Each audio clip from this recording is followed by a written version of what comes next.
Aujourd'hui, je vais vous parler du Yucca rostrata. Alors, ce Yucca rostrata, il nous vient du Mexique, d'endroits vraiment assez désertiques.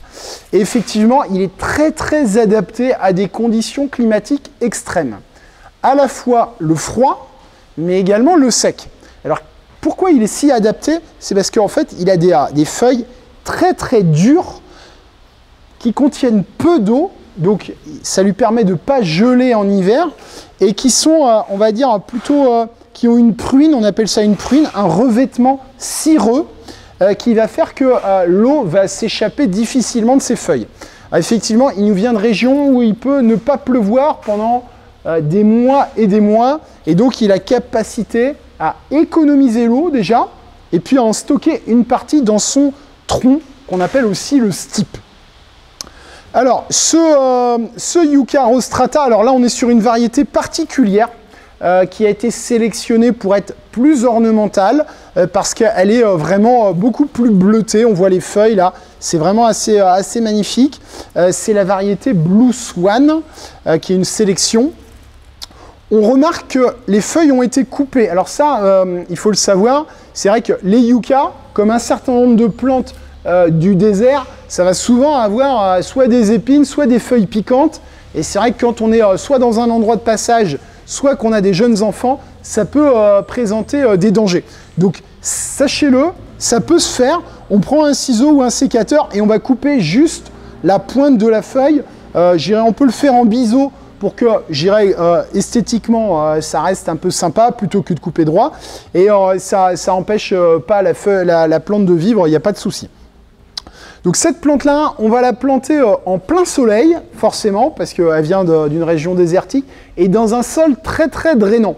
Alors, si vous êtes dans une région, par exemple, qui peut être un peu humide, ou un sol très lourd, argileux, n'hésitez pas à le planter sur une butte. Donc on va butter le sol, on va rehausser de environ 20 cm, et incorporer pas mal de sable et de gravier pour, favoriser l'écoulement de l'eau. Des plantes comme ça, on va plutôt les planter au printemps en sol qui va se réchauffer plutôt qu'en hiver.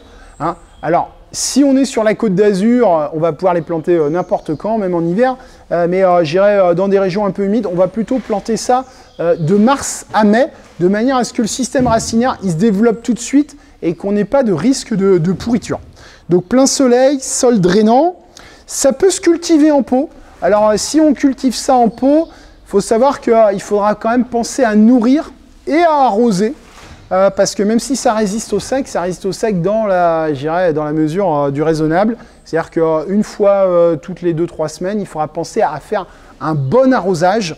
On va utiliser un mélange pas trop riche. Hein, on va mettre un tiers de sable, un tiers de terre de jardin et un tiers de terreau. S'il n'y a pas de terreau, c'est même pas grave. On met de la terre de jardin, du sable, moitié-moitié, et puis de temps en temps, une fois par an, on mettra un peu de compost.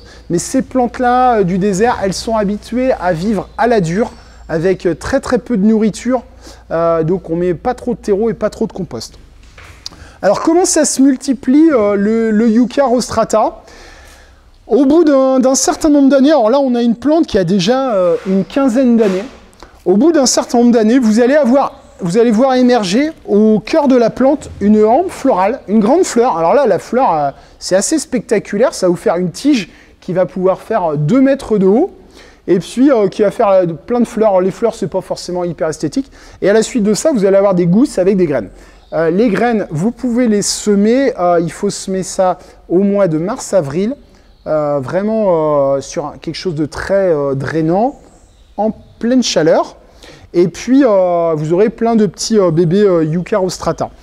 Quand la plante, elle aura fleuri, alors pendant 1 an ou 2, ne vous inquiétez pas, elle va être un peu disgracieuse parce que la fleur va tomber, vous pourrez la couper, et là, vous allez avoir une ramification qui va se faire. Je vais vous montrer ça.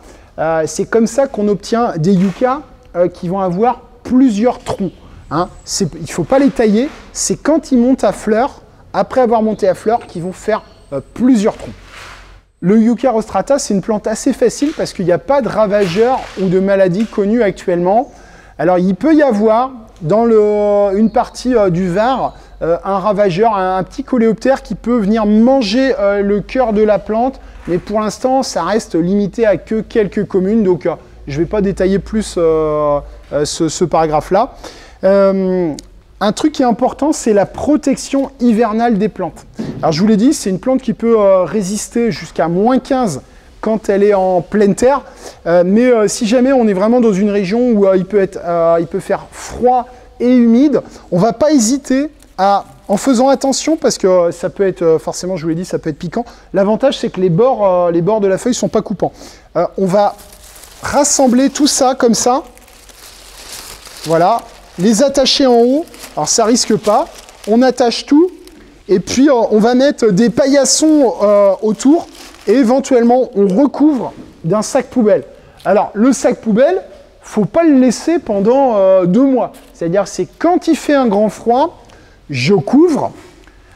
Les paillassons, on peut les laisser plusieurs semaines, mais le sac poubelle, on ne va pas le laisser plusieurs semaines. Donc, s'il fait grand froid, hop, je remets un sac poubelle, et dès qu'il arrête de faire froid, j'enlève le sac poubelle. Ça, c'est quand il est en pleine terre. S'il est en pot, sachez-le, il peut geler par les racines. Donc, s'il fait -15, il n'y a aucune chance pour que votre yucca en pot, il résiste. Donc là, il faut juste le mettre dans une remise, dans un garage. Même s'il n'y a pas de lumière, c'est pas grave. Si ça dure que 10-15 jours, il peut être dans une cave ou dans un garage. Il n'y a pas de souci, vous le ressortez après. Alors quand on est dans une région un petit peu limite, parce que c'est vrai que ça peut faire envie à des gens qui habitent dans des régions où, ah oui, il peut faire un peu froid, on n'hésite pas à exploiter les microclimats du jardin. Alors, j'ai peut-être un mur qui est exposé plein sud, qui est bien à l'abri du vent. Ben, c'est là que je vais pouvoir profiter de la chaleur qui se dégage du mur. Donc, je vais mettre le yucca. Le yucca, de toute façon, il ne va pas prendre de largeur. Là, on va dire qu'à partir du tronc, les feuilles, elles font 70 cm. Donc, si vous le plantez au pied d'un mur, vous pouvez même le planter penché. Par exemple, on le plante comme ça. Et la plante, elle va faire une petite courbure. Ça peut avoir un look assez sympa. Ne craignez pas les racines ne vont pas détruire votre mur. Donc vous pouvez planter à ras d'un mur, bien buté contre un mur exposé au sud, et puis on peut mettre une bonne épaisseur. Alors je le dis rarement, mais pour ces plantes-là, ça peut être sympa. Une bonne épaisseur de cailloux, de gravier, voire d'ardoise, parce que c'est vrai que dès qu'il y aura un petit rayon de soleil en hiver, ça va emmagasiner la chaleur, et ça va permettre de gagner quelques degrés. Hein, même si on met des gros rochers autour, ben voilà, tout ça, ça emmagasine de la chaleur. Ça va les restituer pendant la nuit et ça permet des fois de gagner 1, 2, 3 degrés qui font la différence quand il fait très froid. Alors voilà, là on est devant un Yucca rostrata qui a fleuri il y a 5-6 ans. Et donc là, on voit, c'était l'endroit où il y avait la hampe florale. Elle est morte, on l'a coupée et ça a refait deux branches. Voilà un peu quelque chose qui va donner vraiment un look un peu désertique à votre jardin. Ben écoutez, profitez bien, attention aux cow-boys et aux indiens. Et je vous dis à bientôt sur aujardin.info.